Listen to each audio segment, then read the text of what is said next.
Hey guys, and welcome back to another Am I the A-hole video. However, this one has a twist that Reddit thinks yes, you are the a-hole. Let's get into it. Am I the a-hole for making my daughter stay at a birthday party? I have two kids. My son is 8 and my daughter is 11. My son has a friend, Timmy.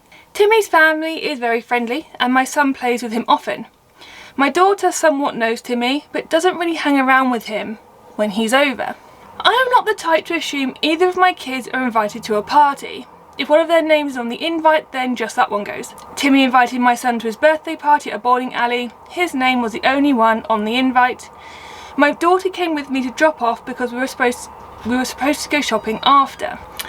When we arrived, however, Timmy's mum was confused as to why my daughter wasn't staying. She said she assumed we'd figured she was invited too. She added that she'd already paid a certain number of kids, which included my daughter. I felt bad about this and chalked it up to miscommunication, as clearly different families have different ways of handling siblings at parties. As they paid for my daughter, I had her stay. She didn't want to, but I told her I wasn't going to let them waste money. I left and came back when the party was over. My daughter was not happy with me.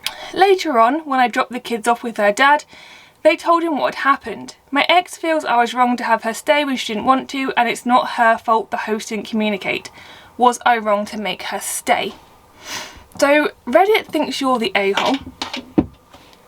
I do agree to an extent, actually. I do agree. If your daughter wasn't feeling comfortable being there, it's your job as a parent to protect her. The way I see it, yes, okay, they paid for your daughter, but they didn't check with you that she was coming. When you RSVP'd, they should have said, is that for both kids? You could have gone, let me double check with my daughter and I'll get back to you. You'd obviously promised your daughter a shopping day. That was probably something she was really looking forward to, and then you kind of rearranged the whole day on her without really her having a say. I mean, she's 11. She should be allowed to have a say.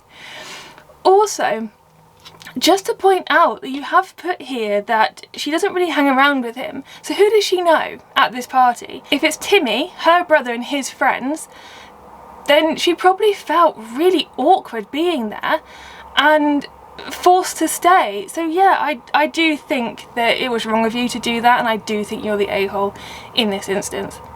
I have spoken. Moving on. Am I the a-hole for not telling my girlfriend I make more than her? 6 months ago, I, 27 male, lost my previous job at a software company. I had enough savings to support myself while I found a new job and continued to split bills with my girlfriend of 4 years, Anna, 26 female.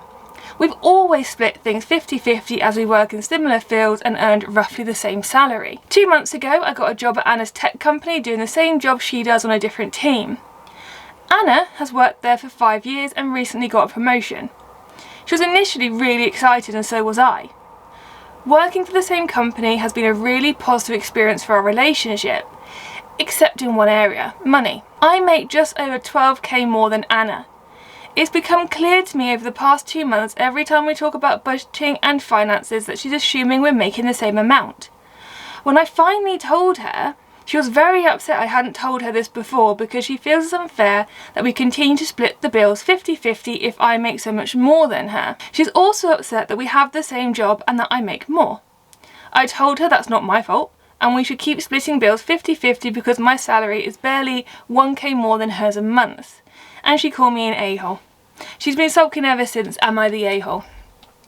Yes. Again, I agree with Reddit. Money is a really complicated thing, regardless of your relationship or not. And when you're working at the same place and you're not being paid the same, that's going to be hard for her because, you know, she has been there for 5 years and you know, she's obviously worked very hard. The only thing I will say on this, obviously we don't know your experience versus hers. Maybe you came in at a higher band because you have more experience. That is a possibility. However, when you're living together and bills are a joint responsibility, you need to be really upfront and have the conversation and say, I'm not going to pay more, or I don't want to because I'm doing this with it. I'm saving for this. I'm going to put it towards this. I'll do the savings, you do the bills. Whatever works for you, but you do need to have the conversation for that transparency. You should have told her 100%. Regardless what the outcome of that conversation was, she needed to know. Yeah. I mean, what's going through your head? Like, why are you keeping this from her? You've also kept it from her for 2 months. That's quite a long time. I mean, when you got the job offer or you applied, did you kind of not talk about salary? Did you not say, you know, this is going to be really good? You know, that's one thing that I've always said to my husband, this job is paying this. I'm very upfront with my salary, because everything in a marriage is a partnership. It's, you know, in a relationship, it's a partnership, it's teamwork.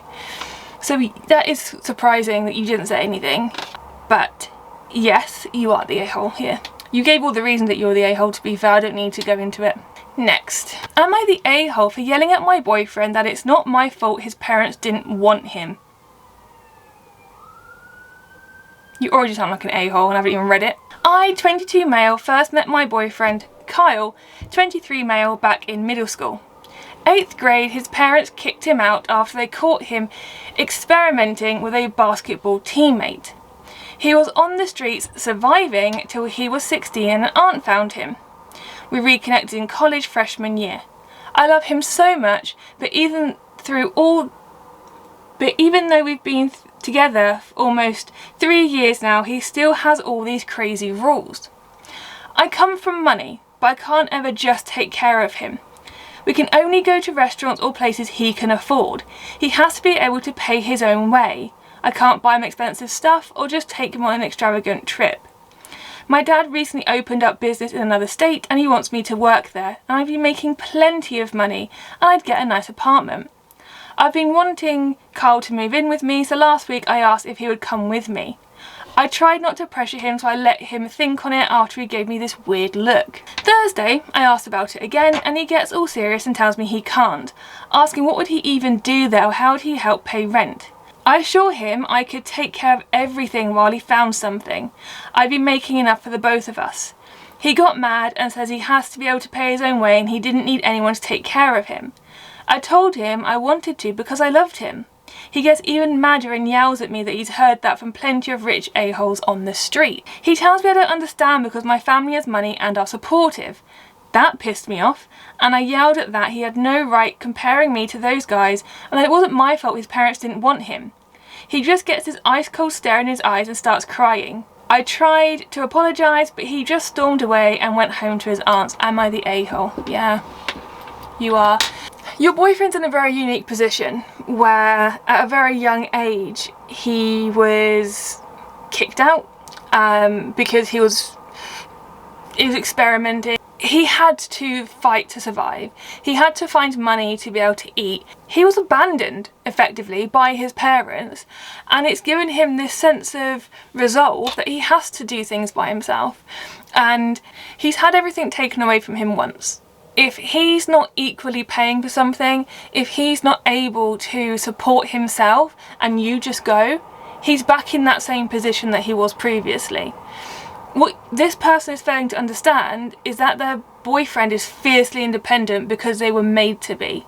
Not because they want to be, not because of any other reason apart from their parents decided that you can't live here, go do whatever you want, just not under my roof. And then you throw that back in him because he is respectful of you and your money. He doesn't want to come across potentially as though he's taking money from you and being, I don't know, your plaything or being your toy boy or whatever. You're not kind of maybe reviewing how he feels and thinking about actually how is this going to make him feel, because you've never been in his position, but like he's never been in yours. So I would just say, apologise to him, of course, and talk to him and maybe say, look, how about I help you find a job? It doesn't say when you need to be in this new job, but maybe you can speak to your dad and just say, is there anywhere that my boyfriend can work? Can you help me find him a job? Why don't you help him find him a job? And then he'll be able to move in with you because he'll feel like he is contributing. I would just say, as nice as it is that you want to treat him, just think of what he's been through and think about how you would feel if all of a sudden everything was taken away from you and you had nothing. That's potentially where he's coming from. He just wants to feel secure and independent, I believe. But yeah, you are the a-hole. You are in this. You shouldn't throw things like that back at someone. It's trauma. You're throwing trauma at them, and potentially they'll never be able to forget that you've said that. So just be really careful with words. They're really damaging. Am I the a-hole for making my mum cry? These are just getting worse, aren't they? My 28 female mum and I are pretty close. I lived with my parents until I was about 18 and then moved out for university. After graduating, I couldn't find a job right away, so I moved back in with my parents for about 2 years. I've always gotten along with them pretty well, although my mum can be quite overbearing at times and my dad has the emotional intelligence of a potato. They love me though, and they help me out with a lot of things if I need it. I know they're always going to be there for me no matter what. I have a stable job now and I can easily support myself, so after finding a place to live, I moved out again. I'm really glad I did because it feels like I have more freedom and privacy again. However, I'm noticing that my mum finds it hard to deal with me being gone permanently. She texts me literally every day and calls me about once a week. When we talk, our conversations feel awkward because we speak so often I feel I have little to tell her anymore. She doesn't seem to mind, I can just tell she's happy to talk to me. I'm noticing that her reaching out so much is starting to annoy me, and when it does, I tend to give blunt, short answers. I know I don't owe her a reply, but if I don't, she gets worried or she feels hurt. I recently told her I don't feel the need to talk to her this often and it made her cry, which made me feel like a massive a-hole. I feel guilty because I know that her and my dad don't really get along anymore and my brother and I are all she really has, but my frustration about all of this is getting worse. I feel like I can't tell her, but I don't want to cut her out of my life completely. I feel like such a dick. Because I should be grateful for having a mother who cares so much about me, but at this point my irritation is ruining my interactions with her. Am I the a-hole for feeling this way and making her upset? Yes. There's not really a way to sugarcoat that. So you have emotionally, physically supporting parents.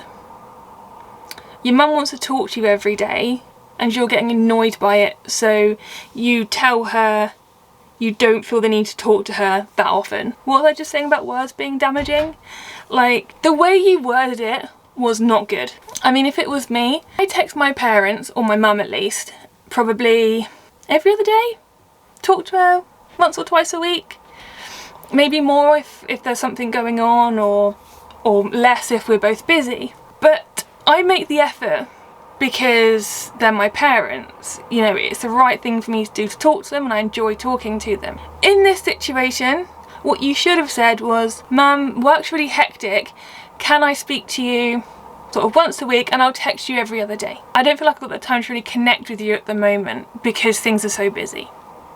I haven't got as much to tell you at the moment. I will call you in a couple of days with lots of gossip or whatever it is that you talk about. But I think just to say what you've said is hurtful, especially as you know that she's going through a hard time with your dad. She may find just talking to you is a break from what normally is going on, just hearing your voice, hearing you talk about mundane things, about what you ate for lunch, or I don't know, an animal that you saw on the way home, you saw a squirrel, I don't know. That may just be enough for her to go, actually, there is something that makes me happy and it's talking to you. I can understand when you talk to someone every day it can get annoying and you're just like, oh, I'm just going to screen the call because I just don't have the energy for it.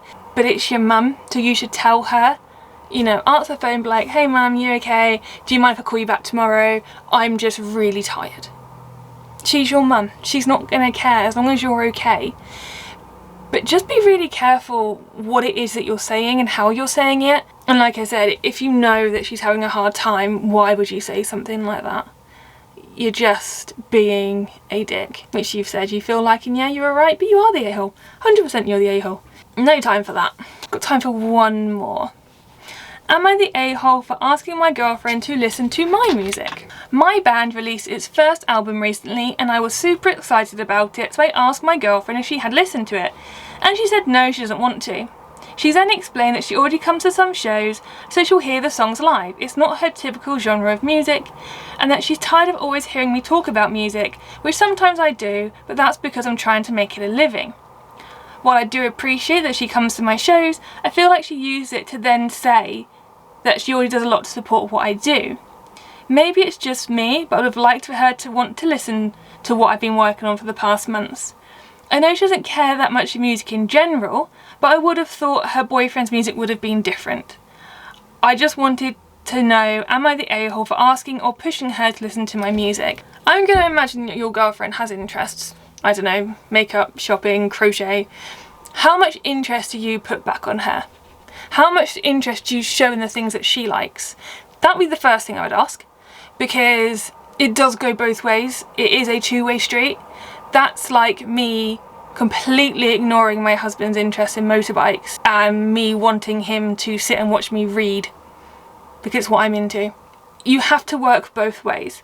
Now, it's amazing that you have released this first album, like congratulations, that is amazing. But considering you've already said that your girlfriend doesn't really listen to music, she doesn't really like music that much, and also it's not her genre, I wouldn't then be pushing someone to listen to it, especially if she does come to shows. Now, depending what type of music you play, there's going to be supporting acts playing that same type of music as well, I would have thought. So she's already taking time out of her evening or her day to come and support you that way. You don't have to like everything that your partner likes. You don't have to be into everything your partner's into. But you shouldn't force it on her either. I can understand that you would have liked her to want to listen to it. That's understandable, I get that. But if she's not into it, she's not into it. You either deal with the fact that your girlfriend's probably not going to want to listen to your music, but she'll come to the gigs and support you in front of people, so you can, you know, you can go, I've got a really supportive girlfriend. Or you find someone who's into the same music as you. So either shut up and deal with it, or do something about it. They're really the two options we have in life anyway. You are the a-hole here. Do consider your girlfriend and just ask yourself, what is it that you do for her when it comes to her interests? So that's it, guys. We have a clean sweep of a-holes today. Amazing. I am posting twice a week now, so make sure you hit that subscribe button so you don't miss an upload, and I'll see you in the next one.